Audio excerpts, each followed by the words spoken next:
Bismillahirrahmanirrahim. Assalamualaikum warahmatullahi wabarakatuh. Waalaikumsalam warahmatullahi Halo alamin, kembali lagi di podcast SMA ITT Jolaya Bogor bersama dengan saya Muhammad Sukmadi, dan hari ini kita kedatangan tamu yang sangat luar biasa, guru-guru saya dengan teman-teman saya juga. Dengan silakan Pak, enggak katakan diri dulu. Saya Dedi Kuswanda Supono, berasal dari asli dari Puja Kesuma, Putra Jawa, kelahiran Sumatera. Wih, wajah semua ya. Tinggal hari ini di BSD Bekasi, sonoan dikit. Waduh, luar biasa. Tepatnya di Cibitung, Bekasi, Kabupaten Bekasi. Tapi masih di planet bumi kan Pak ya? Masih di planetnya Subhanahu wa Ta'ala. Luar biasa, Bekasi luar biasa.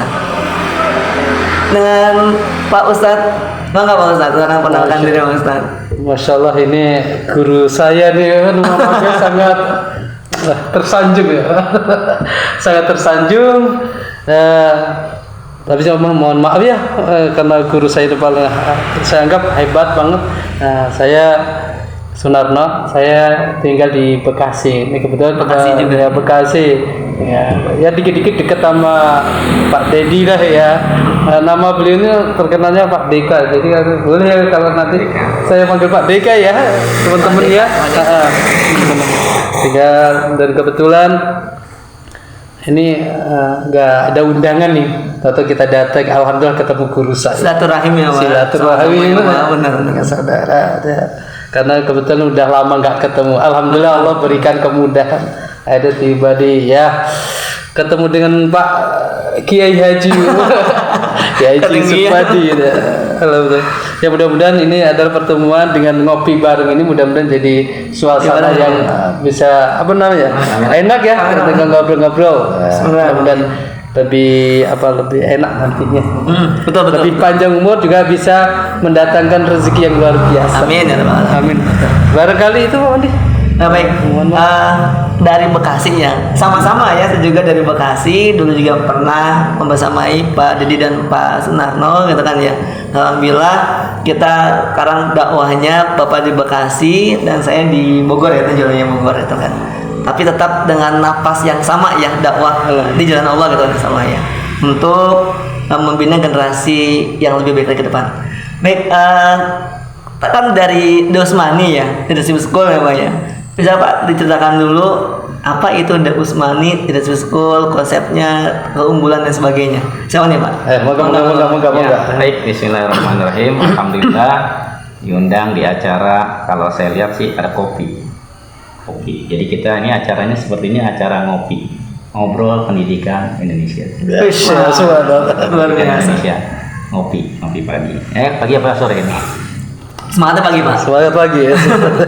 Alhamdulillah, tentunya buat kenikmatan silaturahim, ambil ngopi. Dan kadang juga kopi singkatannya adalah ketika otak perlu inspirasi. Masya Allah, keren ya.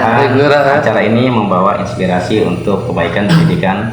Amin. Kita semua, khususnya The Usmani Leadership School. Kami dari The Usmani Leadership School itu sebuah TKB, tempat kegiatan belajar setingkat SMP, SMA. Ya, mudah-mudahan doakan saja, mudah-mudahan planning ke depannya kita membuka juga tingkat SD. Itu mungkin namanya agak sedikit berbeda. SD mungkin akan kita beri nama Goalpreneur Islamic School. Kami kita sampaikan hari ini adalah tentang The Usmani Leadership School. The Usmani Leadership School adalah TKB, tempat kegiatan belajar setingkat SMP SMA, yang ini sudah berjalan masuk tahun keempat, memang baru, dan memang kita fokus awal adalah setingkat SMA. Nah, murid hari ini SMA-nya adalah 20 orang, nah tingkat SMP-nya adalah 5 orang. Nah, berketempat atau bermarkas di Desa Wanajaya, Kabupaten Bekasi, Kecamatan Cibitung. Nah, kita masih menggunakan rumah. Kenapa menggunakan rumah? Kita masih terus berusaha berikhtiar minta kepada Allah, mudah mendapatkan tempat yang lebih seperti umumnya pemahaman masyarakat kita tentang sekolah. Jadi saya awali bahwa Usmani adalah sebuah tempat kegiatan belajar di mana konsep belajarnya terus mengasah para siswa untuk menjadi lebih sekedar siswa. Ini terkait dengan pendidikan kita yang tahun-tahun atau belakangan hari ini, yang dimana para pelajar itu sangat sulit menemukan jati dirinya, sulit untuk memahami hakikat tentang belajar dan kegiatan belajar lainnya yang sesuai dengan nilai-nilai kebaikan. Ya mungkin untuk sementara Usmani singkatnya seperti itu. Kalau keunggulan sendiri Pak apa tuh Pak? Keunggulan Usmani dari mungkin lembaga pendidikan lain itu apa tuh? Ya, keunggulannya adalah sebenarnya bukan disebut keunggulan ya, cuma sebuah proses ikhtiar bahwa kita punya pemahaman bahwa pendidikan itu harus mengikat 5 komponen gitu. Yang pertama komponen siswa sebagai individu pelajar itu sendiri. Yang kedua adalah komponen teman-temannya atau komunitasnya. Yang ketiga komponen orang tua. Yang keempat komponen lingkungan masyarakat termasuk pemerintah, ketua RT, RW dan sebagainya. Yang terakhir komponen pihak sekolah atau guru gitu. Nah, 5 komponen ini harus bersinergi, harus memiliki pemahaman yang utuh yang sama untuk bersama membangun keunggulan-keunggulan bagi semua sekolah atau pelajar. Nah, kenapa penting 5 komponen ini? Karena menjadi kepala kekuatan untuk pendidikan yang lebih baik lagi. Maaf Pak Dedi, saya potong maaf Pak. Tadi Pak Dedi waktu tadi nunjuk jari-jari ini kok ada yang lompat ya, sini, ke sini baru yang terakhir tengahnya. Kenapa nggak berurutan Pak? Apa ada arti masing-masing dari masing-masing jari Pak? Ya baik, ini siswa itu berarti menjadi titik peran utama bahwa siswa harus seawal mungkin. Ini mungkin harus kita berikan pemahaman tentang pengenalan hakikat individu diri mereka sendiri sebagai siswa. Yang kedua ini teman. Maka siswa ini seringkali, individu ini seringkali cepat dekat itu dengan temannya. Maka kita berusaha menghadirkan individu yang baik, lalu menghadirkan komunitas atau lingkungan teman gitu yang baik pula. Maka teman yang baik yang mudah dikontrol adalah lingkungan sekolah.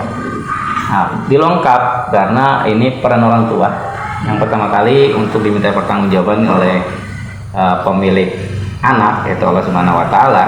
Maka peran pertama diminta pertanggungjawaban adalah orang tua. Ku angkusakum wa ahlikum naro. Maka yang pertama kali diminta pertanggungjawaban adalah orang tua.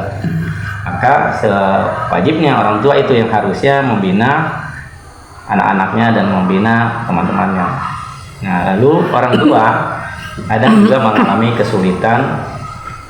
Kenapa mengalami kesulitan? Karena pada saat posisi di luar rumah, dia akan berhubungan langsung dengan masyarakat, lingkungan. Di situ terkait dengan tetangga, terkait dengan RT, RW, pengurus RT, pengurus RW, ketua DKM, pengurus DKM, dan semuanya, bahkan termasuk terkait dengan pemerintah yang memfasilitasi tentang proses peningkatan individu siswa dan komunitasnya itu.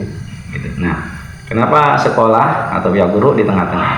Karena ini menjadi penyeimbang saja. Sekolah itu utamanya adalah penyeimbang dari kebutuhan anak dan teman-temannya dengan kebutuhan orang tua dan masyarakat. Jadi kalau ditanya ke anak dan teman-temannya, kalian mau belajar apa mau bermain? Pasti jawabannya bermain. Kalau tanya ke orang tua sama pemerintah, anak-anak kita perlu diajarin bermain apa? Belajar terus. Belajar terus. Gitu ya. Pasti belajar terus. Belajar terus. Maka ini menjadi tugas penting untuk menyeimbangkan pola, keinginan, dan tujuan dua belah pihak ini. Gitu. Maka disinilah akhirnya peran guru dalam sebuah sekolah harus lebih ekstra untuk menyatukan, mengintegrasikan sebuah pemahaman yang kadang seringkali bertolak belakang itu. Iya iya. Sebenarnya berarti hampir sama ya dengan visi misi di SMA itu juga sebenarnya karena kita satu akar sebenarnya ya. Oke, beralih ke Pak Ustadz Sunarno nih Pak. Nah, sambil ngopi Pak Ustadz. Ini alhamdulillah nih kopinya mantap nih. Ini asal dari mana nih? Mudah-mudahan besok bisa menikmati lagi nih. Amin. Ustadz, selama Pak Ustadz bersama Pak Dedi ya sama-sama mengajar di Usmani, kan hal-hal apa nih Pak Ustadz yang Pak Ustadz lihat, temukan yang menjadi pembeda dari lembaga pendidikan yang lainnya nih? Ya gitu, enggak Pak Ustadz? Ya, baik. Saya sebenarnya malu nih dipanggil Ustadz ya.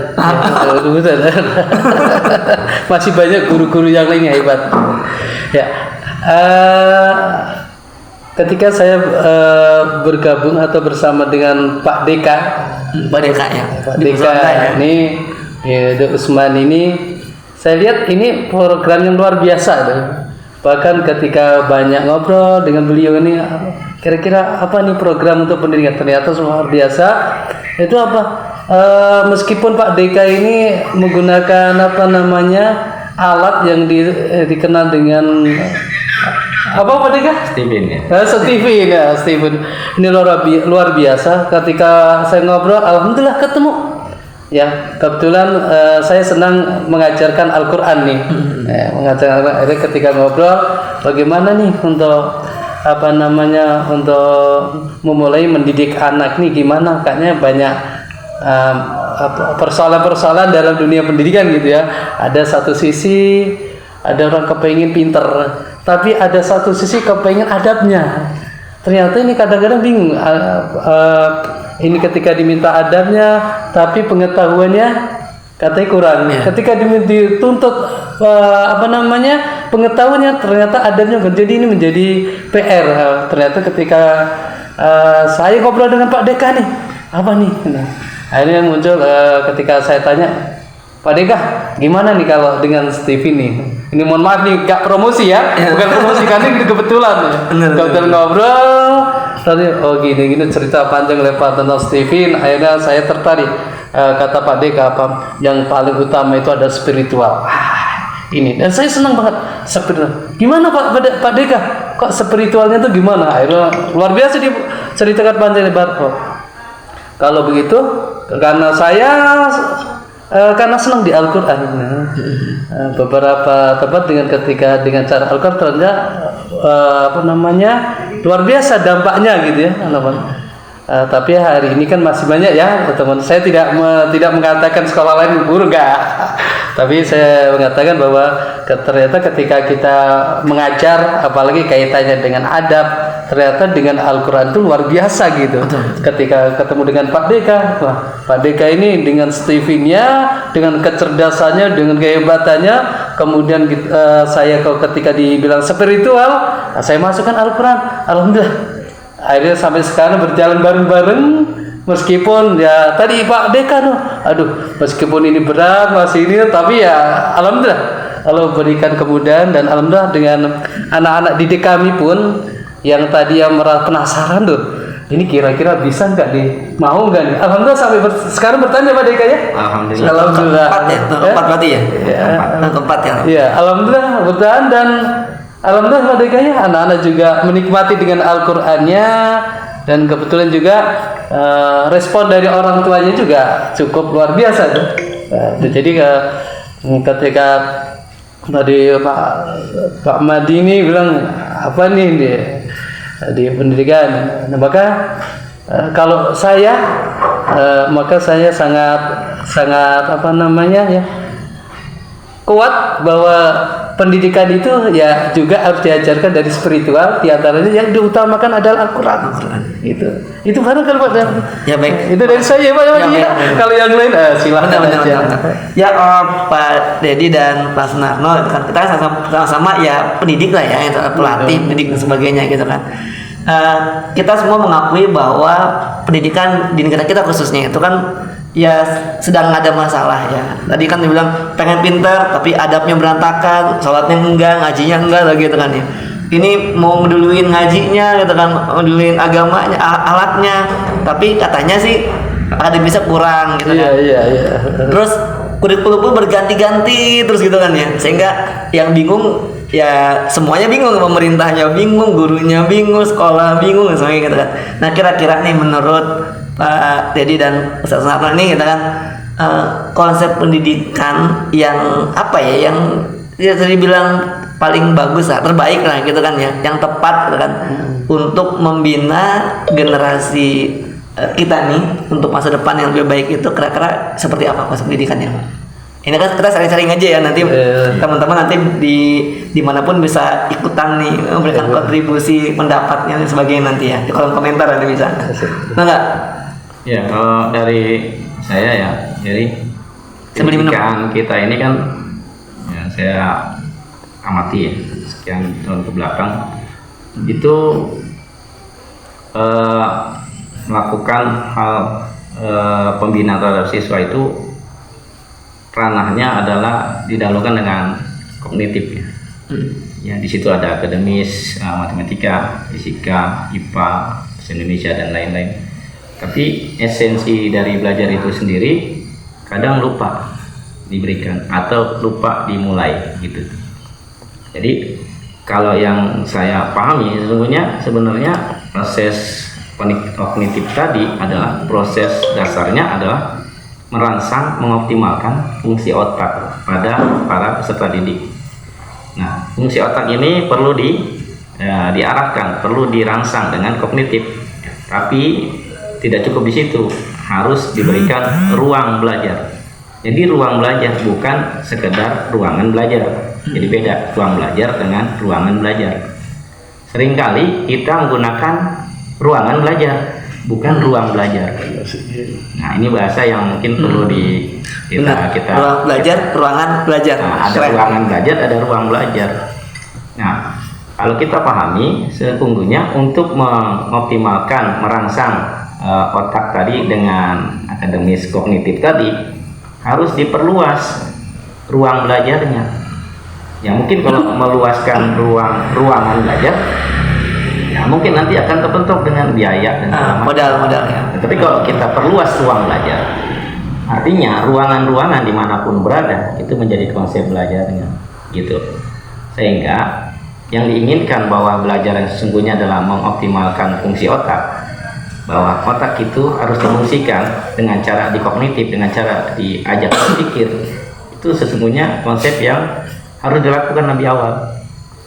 Lalu bisa jadi treatment-treatment yang dilakukan kognitif tadi sebenarnya juga sebagai langkah untuk mengetahui di mana potensi peserta didik itu. Dari treatment harian, pengamatan, terus-terusan bersama interaksi dengan siswa itu. Nah, ini butuh waktu juga. Tidak ada yang salah, memang butuh waktu. Nah, tapi kita coba gunakan alat-alat lain yang mungkin sudah juga di tempat-tempat lain menggunakan treatment instrumen-instrumen untuk mendeteksi fungsi belahan otak yang ada pada tiap para siswa itu. Nah, kebetulan kita menggunakan Stephen Concept untuk membantu percepatan mengetahui potensi dari fungsi otak masing-masing para siswa. Jadi dari awal kita sudah tahu pemetaan langsung sehingga anak itu optimalisasi fungsi otaknya sesuai dengan kapasitas yang sudah Allah berikan masing-masing individu itu. Itu. Ya kita ketahui Stephen ada sensing otak kiri bagian belakang, thinking otak depan bagian kiri depan, otak kanan bagian depan itu intuiting, otak kanan bagian belakang itu feeling, dan otak tengah. Nah ini paling tidak sekolah kami tentunya menggunakan konsep Stephen Concept itu untuk mengawali proses kegiatan belajar yang tadi ruang belajarnya kita perluas. Jadi awalnya itu siswa dipetakan dulu ya, kira-kira potensinya ada di mana gitu, dengan alat bantu Stephen tadi Pak, gitu ya. Betul. Jadi dari awal kita sudah memetakan lebih awal, sehingga waktu yang harusnya kita proses pengamatan udah langsung diketahui sejak awal. Nah lalu kita lakukan treatment lanjutan adalah ruang belajar tadi. Nah ruang belajar artinya bisa diperluas. Nah ini sesuai dengan mau apa ya namanya ungkapan dari Ki Hajar yang Dewantara. Belajar Dewantara, Bapak Pendidikan kita, Bapak Pendidikan Indonesia, yang menyatakan bahwa setiap tempat adalah ruang belajar, Ruang belajar. setiap orang yang ditemui adalah guru. Nah, konsep ini harusnya kita, ya tidak harusnya ya, artinya kami coba lakukan itu, bahwa tadi ruang belajar jadi luas, karena dimanapun kita berada, disitulah ruang kelas.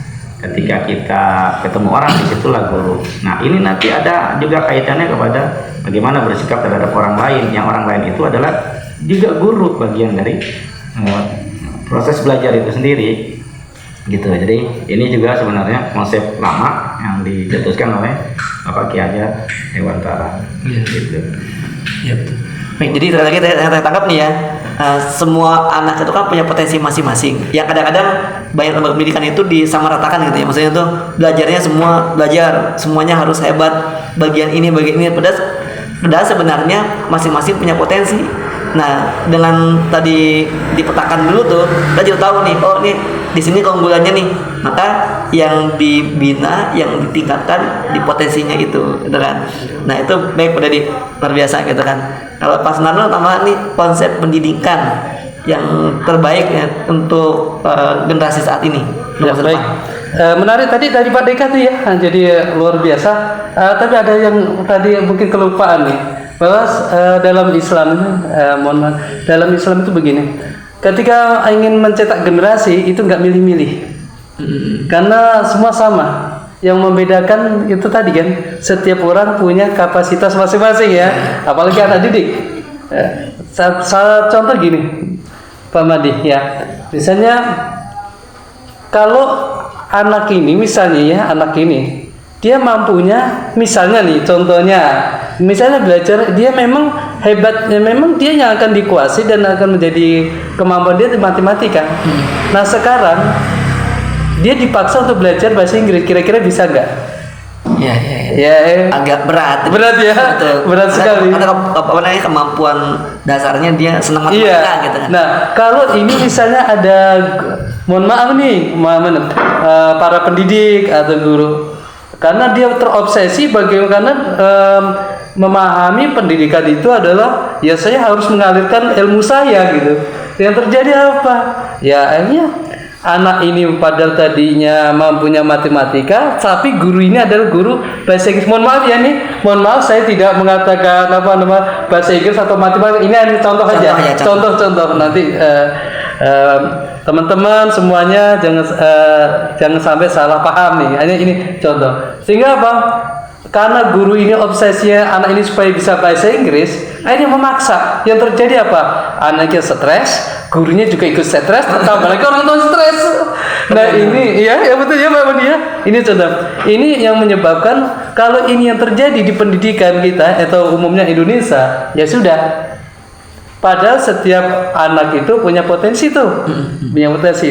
Jangankan anak yang banyak, kita dalam keluarga aja udah beda-beda tuh. Nah, ya beda-beda tuh. Betul. Ada kalau laki-laki ada yang seneng futsal, ada yang kalau ini seneng macam-macam. Ternyata ketika itu digarap juga beda.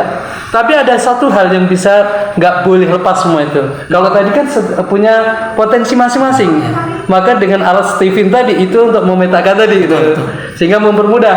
Tapi bukan berarti harus menjadikan itu kepastian, enggak.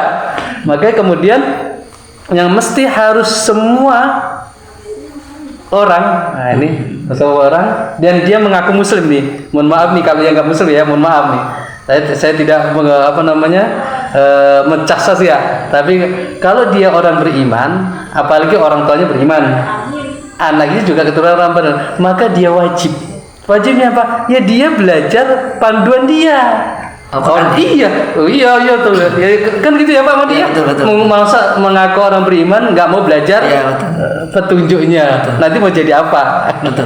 Maka ketika dalam sebuah pendidikan kemudian dia ditawarkan adalah harus ada panduan hidup dia yang dia nanti akan menghadapi masalah-masalah nanti. Kalau kita mungkin masa sekarang Pak Madi ya, hari ini mungkin sudah, tapi di beberapa tahun kemudian itu gelombangnya sudah beda. Nah, kalau pendidikan melihatnya ke depan kayak gini, maka para pendidik akan memperhatikan apa yang akan dibutuhkan anak didik. Sehingga apa? Dia akan tidak bisa memaksakan satu dengan yang lain kecuali dasar asasnya itu tadi.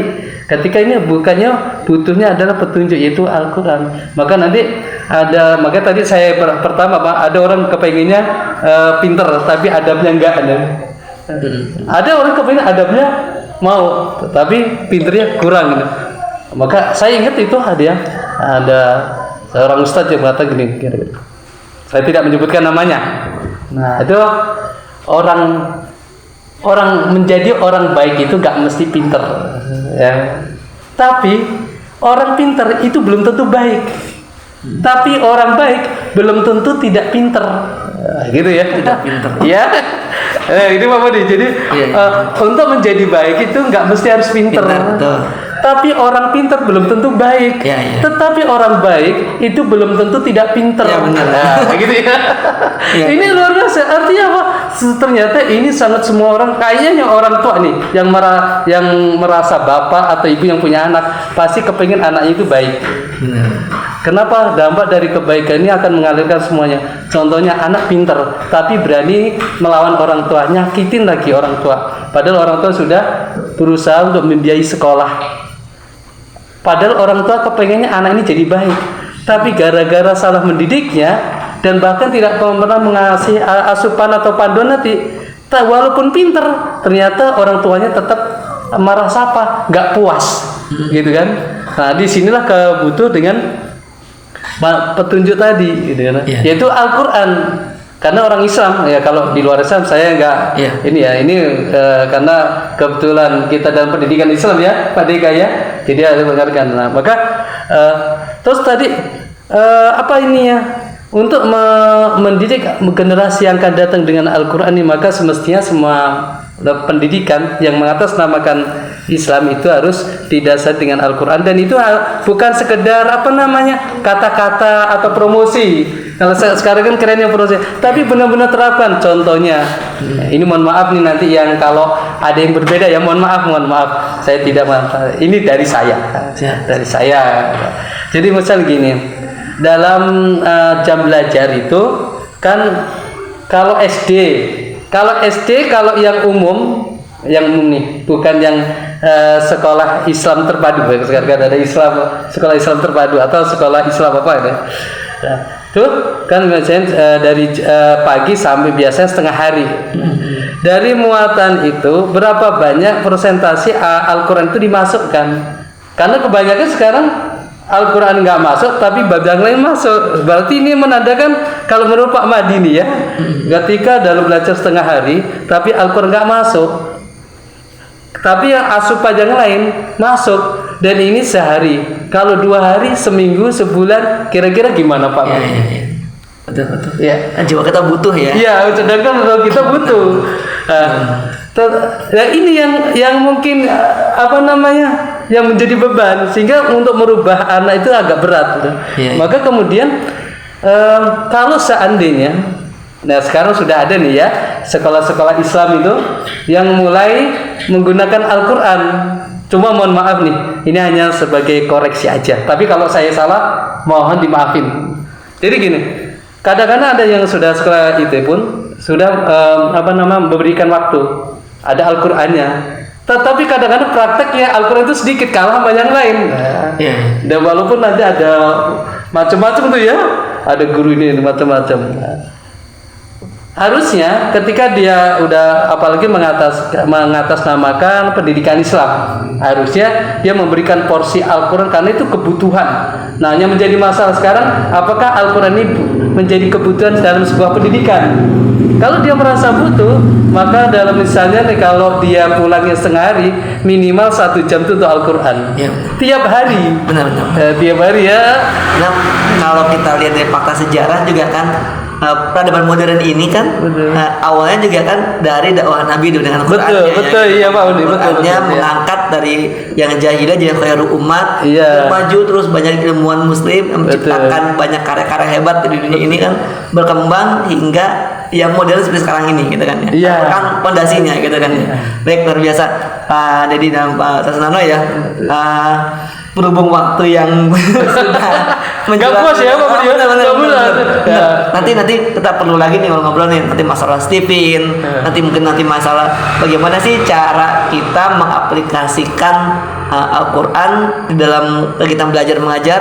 Ini Al-Quran itu bukan cuma sekedar slogan, tapi jadi ruh pendidikan di lembaga pendidikan kita gitu kan. Ya, nanti pemerhati kalau kepenasaran ya bisa ngobrol-ngobrol bareng. Betul. Kita undang siapapun itu kan ya, yang mungkin ya pemerhati pendidikan, yang peduli dengan pendidikan. Ayo kita ngobrol bareng-bareng. Iya. Yang terakhir Pak dari saya Pak, tolong dong kasih pesan-pesan nih gitu kan buat ya kita kan sama guru pendidik gitu kan ya, dan juga buat generasi kita nih gitu kan ya, gimana sih apa pesannya gitu kan untuk apa ya, memberikan semangat sekaligus supaya pendidikan kedepannya menjadi lebih beradab gitu kan, lebih apa ya, mengingat Tuhannya. Jangan sampai kita belajar apapun tapi sedikit mengenal Allahnya gitu kan, kita baca apapun tapi sedikit baca Qurannya dan sebagainya gitu kan, dan lebih baik lah supaya. Mangga, siapa duluan nih? Apa tiga dulu? Pesan-pesan Tiga. penutup nih. Pesan untuk khususnya untuk diri sendiri ya, bahwa kita berkecimpung di dunia pendidikan itu bukan sebatas proses mengajar, tapi sebuah proses panjang maraton sampai akhir hayat. Jadi bukan hanya sekedar belajarlah sampai ke liang lahat, tapi bisa jadi pun itu hakikatnya untuk ngajarlah sampai ke liang lahat. Artinya ketemu antara yang belajar sama yang mengajar, pada akhirnya menuju pada satu titik yang sama, ke liang lahat. Maka kita di Usmani menggunakan tagline menjadi lebih sekedar siswa, belajar penuh makna, dan menjadi satu keluarga hingga ke surga. Nah, ini menjadi sebuah pembinaan jangka panjang, maraton, sehingga bahwa proses kegiatan belajar panjang itu bukan hanya sebatas pada tingkatan-tingkatan.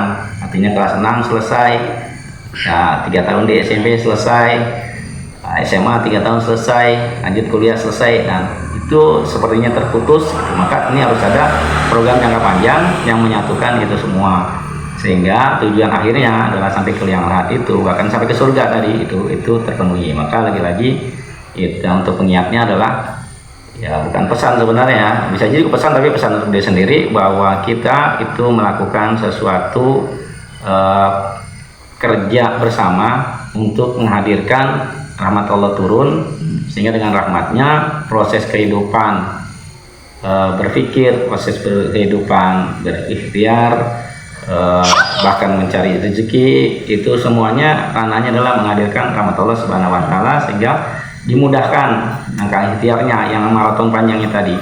Artinya suksesnya siswa bukan berarti karena kemampuan guru, suksesnya siswa bukan juga berarti kemampuan siswa itu sendiri, tapi adalah tangan-tangan Allah, rahmat Allah yang Allah berikan kepada mereka-mereka tadi yang mempunyai konsep panjang itu. Nah, jadi mungkin itu yang bisa dipesankan, ini mau pesankan untuk diri sendiri gitu. Makanya di Usman itu juga teknis pembinaannya ada 5. Yang pertama spiritual, yang kedua adalah leadership, yang ketiga adalah public speaking, yang keempat literasi finansial, yang kelima adalah entrepreneur. Kenapa spiritual yang lebih besar, yang lebih tinggi stratanya?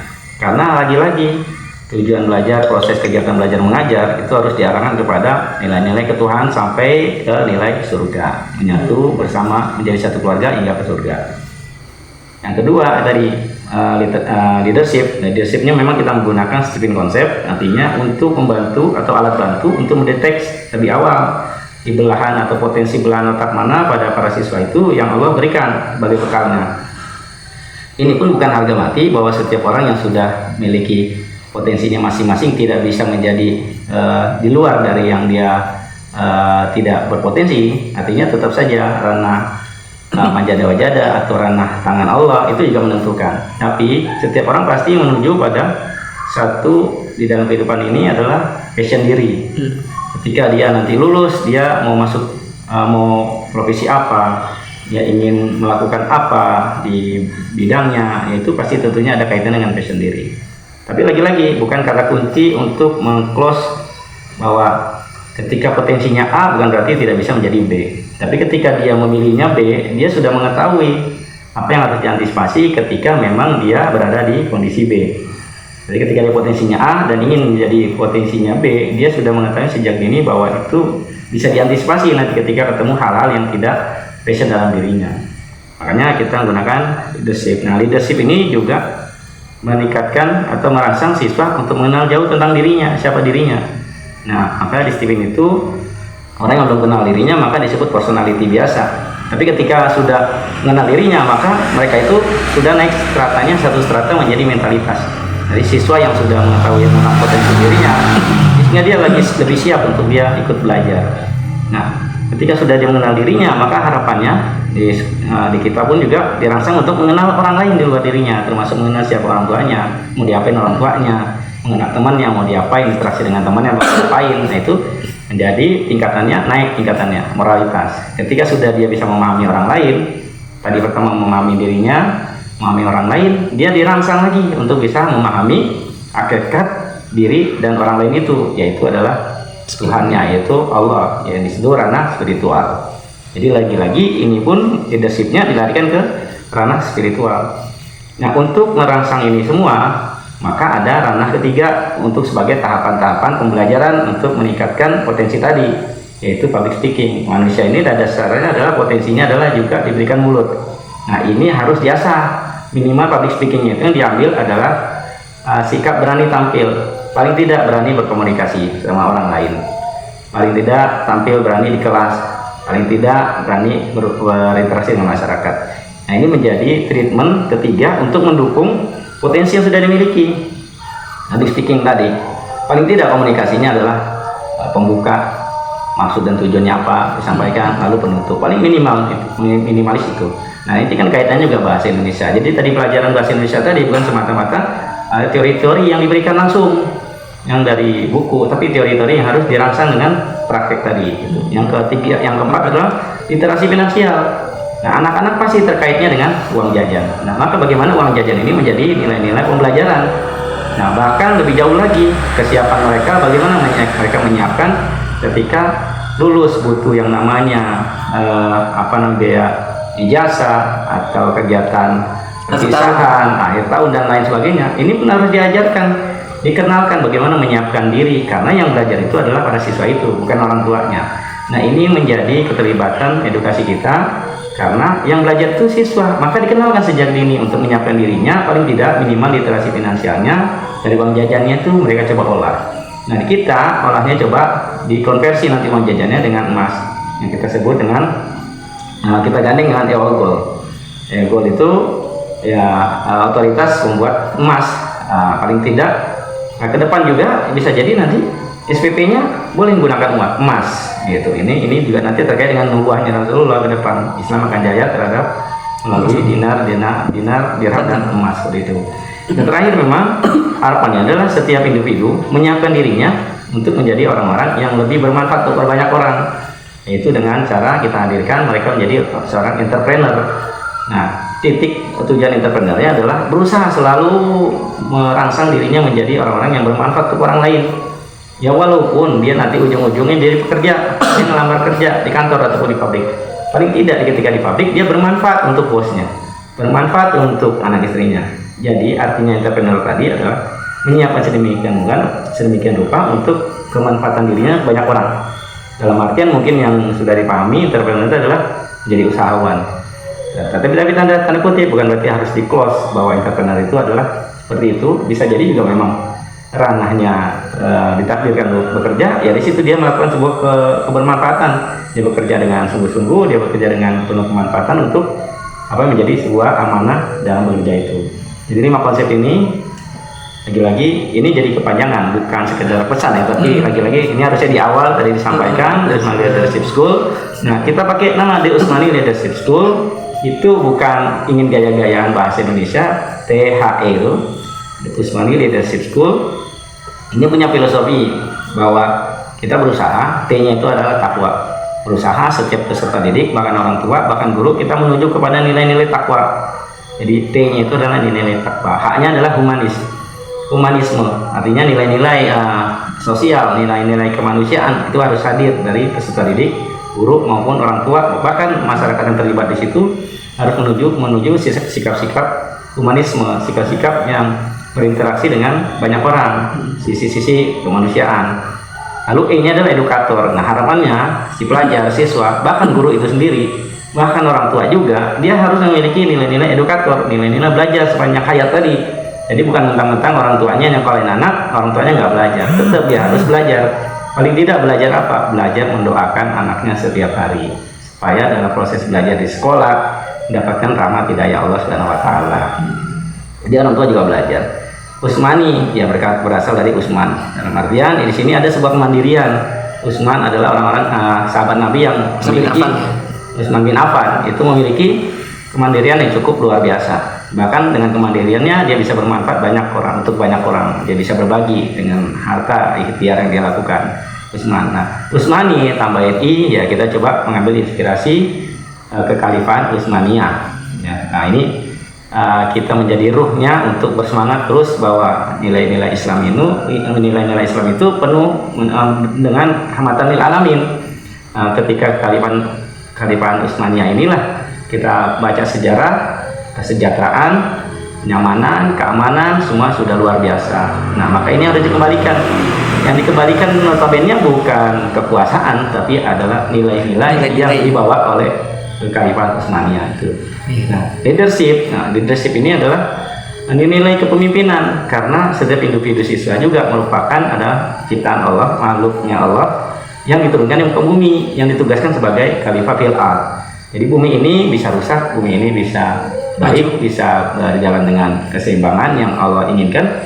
Itu tergantung manusianya itu sendiri, pemahaman manusia itu sendiri. Maka kita harapannya adalah mereka kembali kepada fungsinya sebagai khalifah fil ard tadi, atau kalau bahasa ya keginan kitanya adalah leadership atau kepemimpinan. Jadi kepemimpinan ini adalah memimpin dirinya sendiri minimal, sambil memimpin teman-temannya, sambil memimpin orang tua masyarakat, teman-teman di luar komunitas dia. Jadi itu leadership school. Nah, school menjadi ruhnya adalah bahwa school yang kita pahami adalah sekolah itu menjadi sebuah komunitas terkecil atau miniatur sebuah kehidupan, bahwa sekolah itu miniatur sebuah kehidupan. Jadi disiapkan anak itu untuk menghadapi kehidupan yang akan datang, yang mereka akan hadapi. Ya di sekolah itulah terjadi ada bully, berarti bagaimana menyiapkan antisipasi bully? Bagaimana di situ ada guru berperan sebagai Pak RT, Pak RW. Jadi karena miniatur, karena di luaran sana nanti dalam kehidupan dia akan menemukan tetangga-tetangga yang membuli, tetangga-tetangga yang enak, tetangga yang tidak enak, itu akan ketemu. Maka dia sudah disiapkan di sekolah itu. Bagaimana dia berinteraksi dengan tetangga, dengan pengurus RT RW, bagaimana? Berarti kan tadi itu miniaturnya adalah bagaimana interaksi dengan ketua OSIS, dengan pengurus OSIS, interaksi dengan penjaga sekolah, tukang sampah di luar, kan itu menjadi sebuah miniatur yang mirip-mirip. Nah, ini harus disiapkan. Jadi bukan lantas yang terjadi kan seringkali merasa dibully, orang tuanya dukung anaknya dipindah. Jadi pindah dimanapun pindah-pindah, karena nggak paham bahwa fungsi hakikat sekolah itu adalah miniatur kehidupan yang di situ harus disiapkan untuk masuk kehidupan itu. Nah, kita memahaminya adalah sekolah itu seperti Ki Hajar Dewantara tadi, bahwa semua tempat yang kita kunjungi adalah ruang kelas dan semua guru orang yang ditemui adalah guru. Nah, itu menjadi inspirasi kita yang hari ini kita sudah lakukan KLC, Quran Leadership Camp, dan tahun ini kita tambah dengan kegiatannya menjadi SAL juga. Jadi dua kegiatan kita gabungkan, yang kebetulan kita berada di Kampung Istal, Gunung Malang ya, kaki Gunung Salak, Bogor, Curug Hiji. Kita lakukan kegiatan yang langsung komprehensif itu. Di situ ada Quran, kita coba interaksi dengan Quran, khususnya memang tahun ini kita Quran surat Luqman. Kita coba baca, kita coba talaki, kita coba murajaah, kita coba menghafal. Ya, alhamdulillah beberapa anak sudah selesai surat Quran Luqman. Ada leadership ya, tadi kita lakukan enrichment Stephen konsepnya. Jadi anak-anak yang sudah dikenalkan dari awal sebelum masuk ke Utsmani itu sudah tahu di potensi belahan otak mana yang dominan, yang disebut dengan mesin kecerdasan. Maka tahun berikutnya kita harus kenalkan terus lagi, kita harus kayakan lagi. Nah, ini judulnya kita berikan lagi adalah enrichment Stephen.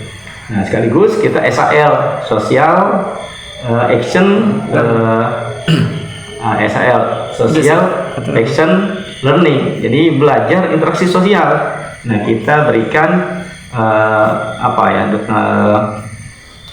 sumbangan atau hadiah bagi warga setempat. Tadi kita lakukan penjualan baju-baju layak pakai, baju yang benarnya benar-benar layak, makanya kita namakan barbecue, barang bekas berkualitas. Dan alhamdulillah, tapi kita tidak gratiskan dulu karena memang ini ngerangsang masyarakat belajar juga. Masyarakat juga perlu belajar bahwa menginginkan sesuatu harus perjuangan. Ya kita jual memang 5.000 atau sampai 10.000, dan alhamdulillah sore hari ini terkumpul 520.000. Wih, luar biasa. Ini jadi hasilnya Keren. diolah kembali, diintegrasikan kembali untuk proses kegiatan berikutnya bagi siswa. Jadi terus-terusan ini yang kita sebut tadi adalah bahwa siswa butuh ruang belajar, bukan sekedar ruang belajar. Terima kasih. Assalamualaikum. Insyaallah. Luar biasa keren. Ya, Ustaz Sunarno, mangga silakan Ya. closing statement-nya. Baik. Terima kasih Pak Sumadi. Karena tadi saya ngobrol berkaitan dengan Al-Quran ya, atau pendidikan yang berbasis Quran lah kira-kira gitu. Jadi ada hal gini, perlu diketahui bahwa mendidik siswa atau murid ataupun mahasiswa gitu ya, itu kalau targetnya merubah jiwa, hati, itu butuh sentuhan rohani, dan ini salah satunya adalah Al-Quran. Maka saya mengajak teman-teman yang senang dengan mengajar, ya, jangan pernah takut, baik itu mengajar ataupun mendidik. Kalau kepingin mendirikan sekolah itu dengan Al-Quran, karena Al-Quran tidak pernah ada cerita bahwa dengan Al-Quran itu membuat orang terbelakang, tidak. Justru dengan Al-Quran ingin mengangkat orang naik derajatnya. Betul. Jadi jangan pernah takut dengan Al-Quran. Maka mulai dari sekarang, ayo bangkitkan di semua pendidikan ini dengan Al-Quran. Kedua, seorang pengajar atau pendidik ya, harus punya obsesi untuk menjadikan generasi yang bisa menghadapi masa depan. Ternyata generasi yang bisa menghadapi masa depan adalah generasi Robbani. Sedangkan ciri khas daripada generasi Robbani itu ada ya, ini ciri khasnya adalah mereka yang senang belajar Al-Quran, kemudian mengajarkannya Al-Quran. Maka dalam surat Ali Imran ini ya, dalam surat Ali Imran ayat 79 nih bunyinya, mohon maaf. Kunu rabbani ya bima kuntum tu'allimunal kitaba wa bima kuntum tadrusun, ya, yang artinya hendaklah kamu menjadi orang-orang yang Rabbani karena kamu selalu mengajarkan Alkitab, yaitu Al-Quran, disebabkan kamu tetap mempelajarinya. Jadi intinya adalah kalau ingin menjadi generasi Rabbani yang menjadi harapan bangsa, negara, orang tua, itu orang yang sibuk dengan Al-Quran.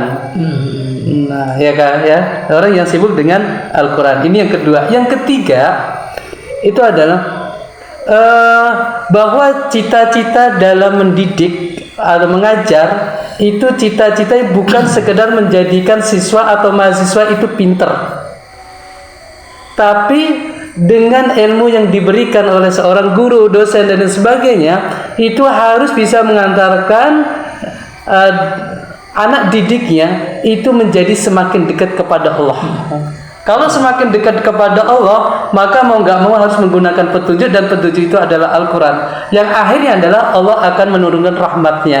Kalau Allah sudah menurunkan rahmat, akan mendapatkan kebahagiaan, dan mungkin kendala dalam merubah sikap anak itu akan Allah mudahkan. Nah, ini barangkali ya untuk teman-teman semuanya, mungkin para pemirsa atau pendengar yang melihat ini, mudah-mudahan ini menjadi sesuatu yang bermanfaat. Dan tadi saya mohon maaf Pak Madi kalau saya tidak sopan manggilnya tadi.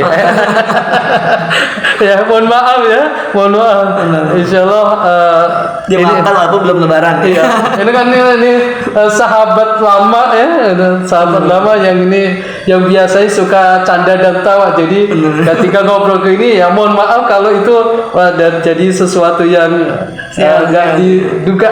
Siap. Ya, barangkali itu Pak Mandi yang bisa saya berikan, mudah-mudahan ya bermanfaat, dan saya mohon maaf kalau ada salah dalam penyampaian ini atau dalam ngobrol-ngobrol ini ya. Siap. Walaupun kopi juga insya Allah sudah mulai kering ini. Benar.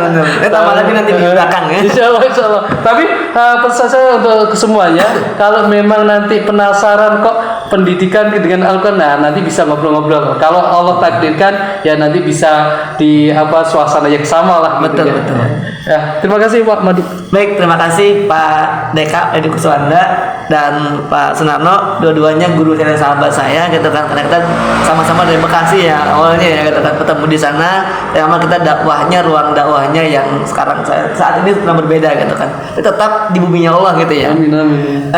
Demikian pemirsa seluruhnya, bincang-bincang santai kita dari podcast SMIT Tanjung Raya dengan The Usmani Leadership School ya, yang ada di Bekasi. Mudah-mudahan memberikan manfaat buat kita semua, dan sampai jumpa lagi di podcast selanjutnya. Assalamualaikum warahmatullahi wabarakatuh. Waalaikumsalam warahmatullahi wabarakatuh. Sampai ketemu kembali.